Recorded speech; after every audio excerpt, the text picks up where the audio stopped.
Hello everyone, welcome to English classes UP board. Students, जैसा कि आप यहाँ देख रहे हैं, आज हम इस वीडियो में क्लास 10th के lesson 1 a letter to God के पैराग्राफ क्वेश्चन आंसर्स को सॉल्व करना सीखेंगे। एग्जाम में एक पैराग्राफ दिया गया होता है, किसी भी लेसन का आ जाता है, लेकिन यहाँ हम लेसन 1 को समझ रहे हैं। तो एग्जाम में जब भी वो पैराग्राफ दिया गया होता है, उसके नीचे क्वेश्चन लिखे हुए होते हैं। अब आप यहाँ देखिए, बुक में ये जो शुरुआत है, स्टार्टिंग है इस कहानी की, द हाउस, यहाँ से लेकर यहाँ नॉर्थ ईस्ट तक सपोज कीजिए ये पैराग्राफ हमें एग्जाम में दे दिया गया है। तो आप इसे कैसे सॉल्व करेंगे? एग्जाम में ये पैराग्राफ होगा और फिर इसके नीचे क्वेश्चंस लिखे हुए होते हैं। यहाँ पर मैं इस वीडियो में अभी आपको बुक से समझा रही हूँ। सबसे पहले आपको इस पैराग्राफ को समझना होता है कि ये कौन से लेसन से रिलेटेड है, इसके राइटर कौन है और इस पैराग्राफ में क्या बात कही जा रही है। ऑलरेडी हम इस लेसन को वीडियो के द्वारा पढ़ चुके हैं, लेकिन जिस किसी ने उस वीडियो को मिस कर दिया है और हिंदी समझना चाहते हैं, तो मैं यहाँ शॉर्टकट में थोड़ा सा जल्दी इसकी हिंदी बता देती हूँ। House the only one in entire valley, पूरी घाटी में एक अकेला घर, sat on the crest of a low hill, एक छोटी पहाड़ी पर स्थित था। From this height one could see the river and the field of ripe corn dotted with the flowers that always promised a good harvest. उस ऊंचाई से कोई भी देख सकता था नदी को, पकी हुई मक्का के खेत को, और जो कि एक बहुत अच्छी फसल थी। The only thing the earth needed, केवल एक चीज जिसकी जरूरत धरती को थी, was a downpour or at least a shower, कम से कम एक हल्की बारिश या फिर शावर मीन्स वही हल्की बारिश, और डाउनपोर एक बारिश। Through out the morning Lencho, सारी सुबह तक Lencho, who knew his fields intimately, had done nothing else but see the sky towards the northeast। Lencho जो मेन कैरेक्टर है इस कहानी का, उसने कुछ भी नहीं किया, जो अपने खेतों को बहुत अच्छी तरह से जानता था। उसने केवल नॉर्थ ईस्ट, उत्तर पूर्व की तरफ आसमान को देखा था, बस, और कुछ नहीं किया। तो स्टूडेंट, ये जो पैराग्राफ है पढ़कर आप समझ गए होंगे कि ये कौन सा लेसन है, ए लेटर टू गॉड। तो स्टूडेंट, सबसे पहले इस तरह से पैराग्राफ को पढ़ लेने के बाद जब आप कॉपी में वर्क करेंगे या एग्जाम कॉपी में लिखेंगे, तो इस तरह की लाइन लिखी हुई आती है एग्जाम में, read the following passage and answer the questions given below them. Read the following passage, इस पैराग्राफ को पढ़िए। आंसर द क्वेश्चन, प्रश्नों के उत्तर दीजिए। गिवन बिलो दैम, जो दिए गए हैं उस पैराग्राफ के नीचे। अभी अभी हमने वो पैराग्राफ पढ़ लिया। कॉपी में लिखते समय, एग्जाम की कॉपी हो चाहे आपकी स्कूल की कॉपी हो, इस पैराग्राफ के शुरू के शब्द और उसके बाद डॉट डॉट डॉट लगाकर आखिरी के शब्द हम यहाँ लिख देंगे। इससे हमें ये पता चल जाता है कि हमने ये वाला पैराग्राफ सॉल्व किया है। और फिर उसके बाद है question number 1, describe the location of Lencho's house. Lencho के घर की लोकेशन डिस्क्राइब कीजिए, बताइए, वर्णन कीजिए। अब कॉपी में इस तरह से लिखने के बाद अब आपको जब ये आंसर लिखना है, तो आप फिर से उस पैराग्राफ में देखिए। लेंचो के घर की जो लोकेशन है वो इस पैराग्राफ की पहली लाइन में लिखी हुई है। The house the only one in the entire valley sat on the crest of a low hill. और अब हम क्या करेंगे, हम इसी पहली लाइन को, जो लेंचो के घर की लोकेशन बता रहा है, इस लाइन को हम अपने आंसर में लिख देंगे। The house the only one in the entire valley sat on the crest of a low hill। यदि इस आंसर को आप अपनी लैंग्वेज में भी लिखते हैं, ये तो बुक की लैंग्वेज है, सारा हमने बुक से कॉपी करके लिख दिया है। यदि आप इसे अपनी लैंग्वेज में भी लिखते हैं तो बहुत ही अच्छा आंसर लगता है, टीचर्स को बहुत पसंद आता है।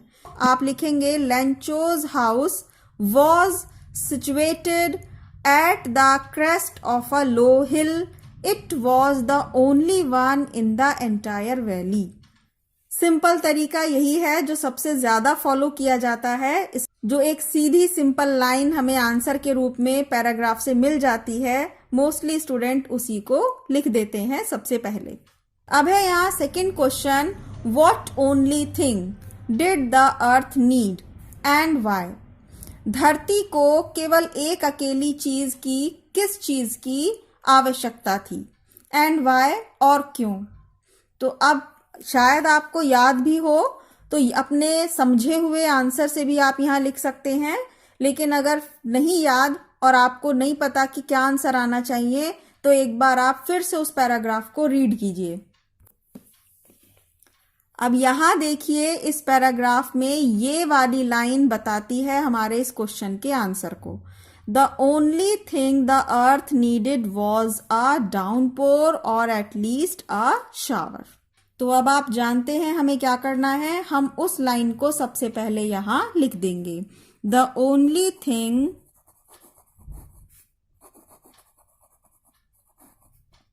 The earth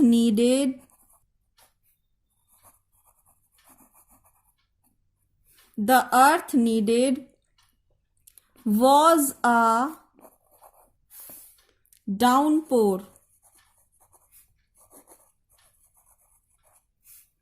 or at least a shower.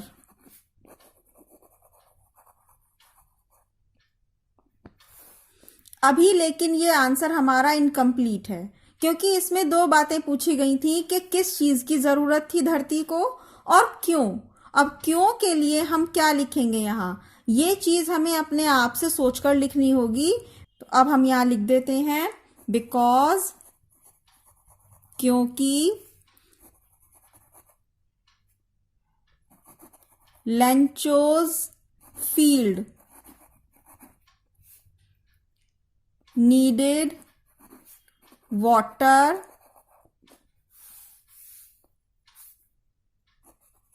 so it must rain now। क्योंकि लेंचो के खेत को आवश्यकता थी वाटर की, so it must rain now, इसीलिए अब बारिश होनी चाहिए थी। स्टूडेंट्स, अब है question number 3, right the name of the lesson and the writer of this lesson. ये एक ऐसा क्वेश्चन है जो पैराग्राफ में कहीं भी लिखा हुआ नहीं होता है, आपको खुद से ये पहचानना होता है पैराग्राफ से पढ़कर कि इसका राइटर कौन है और इस लेसन का क्या नाम है। अब जैसे कि हमने पढ़ा कि लेंचो वाला पैराग्राफ है, इसका नाम है लेटर टू गॉड, और इसके राइटर को आप ऑलरेडी याद कर लीजिए, सभी लेसन के राइटर्स को। और इसे हम इस प्रकार लिख सकते हैं, the name of the lesson is, the name of the lesson is, इसे यहां ब्लैक पेन से लिखिएगा, अ लेटर टू गॉड। और फिर इसके नीचे लिखिए, the name of the writer is, the name of the writer is G.L. Fuentes,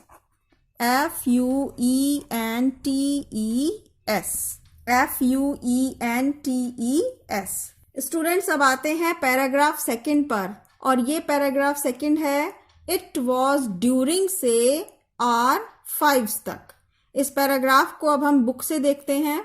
ये पैराग्राफ बुक में मिडिल में दिया गया है यहां से, it was during the meal that top of a hill Lencho had predicted जैसा कि लेंचो ने भविष्यवाणी की थी, ये खाने के दौरान की बात है। Big drops of rain began to fall, बड़ी बड़ी बारिश की बूंदें गिरने लगी। In the north east huge mountains of cloud could be seen approaching, north east में बड़े बड़े पहाड़ बादलों के आगे बढ़ते हुए नजर आ सकते थे। The air was fresh and sweet, हवा ताजी और मीठी थी। The man went out for no other reason, वह व्यक्ति बाहर गया किसी और रीजन से नहीं, then to have the pleasure of the feeling of rain on his body, बल्कि बारिश को अपनी बॉडी पर फील करने के लिए गया। And when he return he exclaimed, और जब वह वापस आया उसने कहा, these are not rain drops falling from the sky, they are new coins. उसने कहा कि ये बारिश की बूंदें नहीं हैं, ये नए सिक्के हैं। The big drops are 10 cent, बड़ी बूंदें 10 cent, and little ones are 5, और छोटी वाली 5 के सिक्के हैं। तो यहां तक ये पैराग्राफ हमें पढ़ना है, समझना है, और फिर इसके क्वेश्चन के आंसर्स बताने हैं। कॉपी में लिखते समय हम इसी तरह से लिखेंगे। पैराग्राफ के स्टार्टिंग के वर्ड्स इट वॉज ड्यूरिंग से लेकर डैश डैश करते हुए लास्ट के वर्ड आर 5 यहां पर लिख देंगे। और फिर उसके बाद question number 1, what had Lencho predicted, Lencho ने क्या भविष्यवाणी की थी। Did his prediction come true, क्या उसकी भविष्यवाणी सच हुई। एक बार फिर इसे पैराग्राफ से देख लेंगे। It was during the meal that just as crest top of hill Lencho had predicted, Lencho predicted कर चुका था। तो स्टूडेंट अभी हमने पैराग्राफ से पढ़ा कि लेंचो ने क्या भविष्यवाणी की, मगर एक्चुअली वो बात, ये प्रिडिक्शन उस लाइन से ऊपर वाली लाइन में हो चुकी थी। अब क्योंकि अगर हमने लेसन को ध्यान से पढ़ा है पहले भी, तो हम इस चीज को समझ सकते हैं कि लेंचो ने क्या भविष्यवाणी की थी, बारिश की भविष्यवाणी की थी। तो ये जरूरी नहीं है कि वो पैराग्राफ में हमें लाइन इजीली मिल जाए और हम उसे कॉपी कर सकें। कभी कभी हमें इस तरह से पूरे लेसन को ध्यान में रखना पड़ता है, और यहाँ इस बात को हम अगर जानते हैं, क्वेश्चंस में भी पढ़ चुके हैं, तो हम उसके द्वारा ये लाइन पूरी कर सकते हैं। लेंचो प्रिडिक्टेड, हैड प्रिडिक्टेड लिखेंगे, यहाँ क्वेश्चन में हैड लिखा है। Lencho had predicted that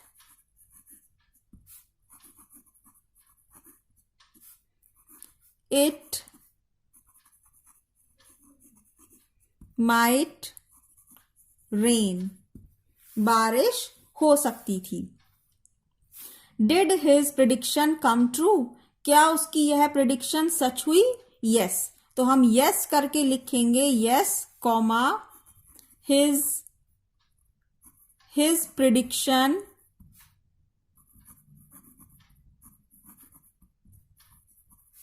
came true, उसकी भविष्यवाणी सही हुई। अब है इसी पैराग्राफ का second question, what did Lencho say about the rain drops and why, Lencho ने बारिश की बूंदों के बारे में क्या कहा और क्यों। इसका आंसर लिखेंगे हम, पहले पैराग्राफ से देख लेते हैं एक बार। इस पैराग्राफ में यहां लिखा है ही एक्सक्लेम्ड, उसने कहा, उसने क्या कहा था। These are not raindrops falling from the sky, they are new coins. The big drops are 10 cents and little ones are 5. तो ये आंसर ऐसा है कि जिसे हम यहाँ पैराग्राफ से कॉपी करके बिल्कुल सेम एज इट इज अपने आंसर में लिख सकते हैं। तो स्टूडेंट इस तरह से हमने ये क्वेश्चन का आंसर यहाँ लिख लिया है। एंड वाई, अभी ये आंसर बचता है कि उसने इन ड्रॉप्स को इस तरह से कॉइन बताया, लेकिन क्यों बताया उसने ऐसा, वो ऐसा क्यों कह रहा था। तो अब हम यहाँ आंसर में हम अपने आप से लिखेंगे, इसे इस तरह से शुरू करेंगे, ही सेड सो, उसने ऐसा कहा, बिकॉज, क्योंकि, the rain will help to grow his crop and he will get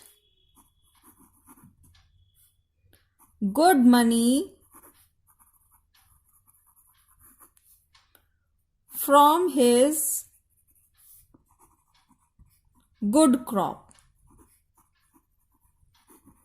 Because the rain will help to grow his crop, क्योंकि उसकी क्रॉप को हेल्प करेगी रेन ग्रो करने में और अच्छा उगने में.